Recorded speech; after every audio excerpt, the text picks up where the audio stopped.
അസ്സലാമു അലൈക്കും. ഒരു ചോദ്യം. പലിശ കൊടുക്കാതെ പൈസ കിട്ടാത്തൊരു അത്യാവശ്യം വന്നു. അപ്പൊ അത്യാവശ്യ ഘട്ടത്തില് അങ്ങനെ പറ്റുമോ, തെറ്റാവോ എന്നാണ് ഒരു ചോദ്യം.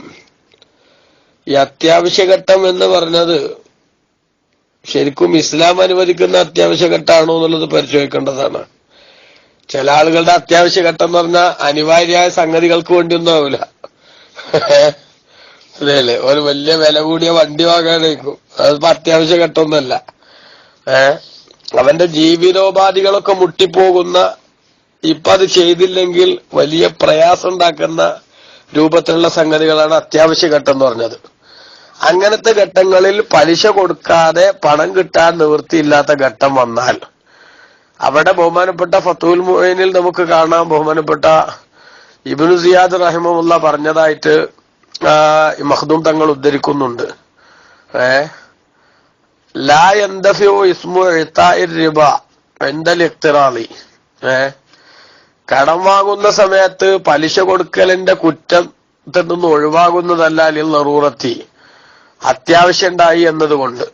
ബിഹൈസു അന്നഹു ഇല്ലം യുഅ്തിർ റിബ ലാ യഹ്സുലു ലഹുൽ ഖർളു, പലിശ കൊടുത്തില്ലെങ്കിൽ വായ്പ കിട്ടൂല, എന്നാലും കുറ്റത്തിൽ നിന്ന് ഒഴിവാകൂല. കാരണം എന്താ? ഇത് ലഹു ത്വരീഖുൻ ഇലാ ഇഅ്താഇ സായിലി, ഈ പലിശ കൊടുക്കുക എന്ന് പറഞ്ഞാൽ ഇങ്ങോട്ട് വാങ്ങിയതിനേക്കാൾ കൂടുതൽ തിരിച്ചാണ്ട് കൊടുക്കാൻ വ്യവസ്ഥ ചെയ്യാന്നല്ലേ. ആ അധികാരം കൊടുക്കുന്നതിന് കൊടുക്കാൻ ഒരു മാർഗം ഉണ്ടല്ലോ. ബി തരീഖിൻ നദിരി, അയാൾക്ക് നേർച്ചയാക്കി കൊടുക്കാം. അവി തംലീക്കി, അല്ലെങ്കിൽ അയാൾക്ക് ഉടമയാക്കി കൊടുക്കണം എന്നുള്ള ഉദ്ദേശത്തോടു കൂടെ കൊടുക്കാം. അതേപോലെ തന്നെ ഹദിയ കൊടുക്കുക, സദക്ക കൊടുക്കുക എന്നുള്ള ഉദ്ദേശത്തിൽ കൊടുക്കാം. അപ്പൊ ഇങ്ങോട്ട് നമുക്ക് അയാൾക്ക് അധികം കൊടുത്താലേ കിട്ടുള്ളൂ എന്ന് വന്നാൽ അത് പലിശ എന്ന വകുപ്പിലല്ലാതെ ഞാൻ അയാൾക്ക് സദക്ക കൊടുക്കാണ് അധികം പൈസ എന്ന് കരുതിയിട്ട് കൊടുക്കാലോ. അപ്പൊ അങ്ങനെ കൊടുത്തുകൊണ്ട് എന്ത് ചെയ്യാൻ, വാങ്ങാം.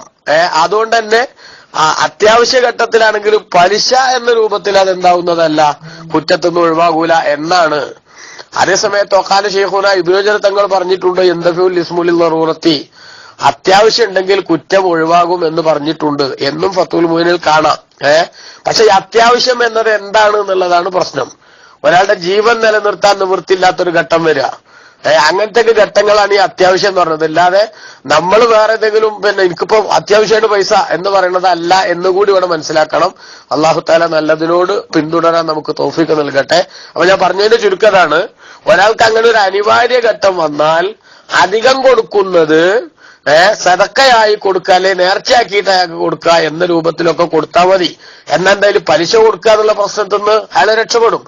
എന്തായാലും ഒരു ഘട്ടത്തിലും അപ്പോ പലിശ വാങ്ങാൻ എന്തില്ല, ഒരു വകുപ്പില്ല എന്ന് മനസ്സിലായി. കാരണം വാങ്ങൽ അത്യാവശ്യമല്ലല്ലോ. ഓക്കെ, അസ്സലാമു അലൈക്കും.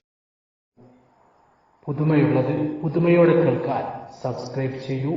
മീഡിയ.